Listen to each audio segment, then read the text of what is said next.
मध्य प्रदेश संभाग के अंतर्गत हम पढ़ेंगे कि मध्य प्रदेश के संभाग कौन कौन से हैं, उनका मुख्यालय कौन सा है और उनका गठन कौन से सन में हुआ है। तो मध्य प्रदेश के हम पढ़ चुके हैं कि 10 संभाग हैं, जो कि भोपाल, इंदौर, ग्वालियर, जबलपुर, रीवा, सागर, उज्जैन, चंबल, नर्मदापुरम और शहडोल हैं। तो जो हमारा पहला संभाग है भोपाल, उसका मुख्यालय भोपाल है और उसका गठन 1972 में हुआ है। और दूसरा संभाग इंदौर है, उसका मुख्यालय इंदौर है और उसका गठन 1956 में हुआ है।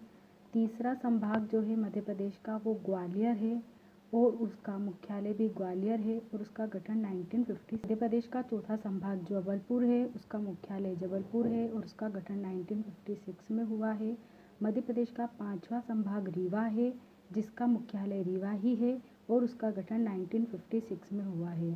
छठा संभाग सागर है, सागर का मुख्यालय सागर ही है और उसका गठन 1956 में ही हुआ है।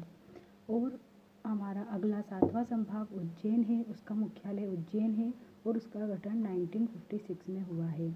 आठवां संभाग चंबल संभाग है, जिसका मुख्यालय मुरैना में है और उसका गठन 1956 में हुआ है। नवा संभाग नर्मदापुरम है, उसका मुख्यालय नर्मदापुरम है और उसका गठन 1972 में हुआ है। 10वां संभाग शहडोल है, उसका मुख्यालय शहडोल है, इसका गठन 2008 में हुआ है।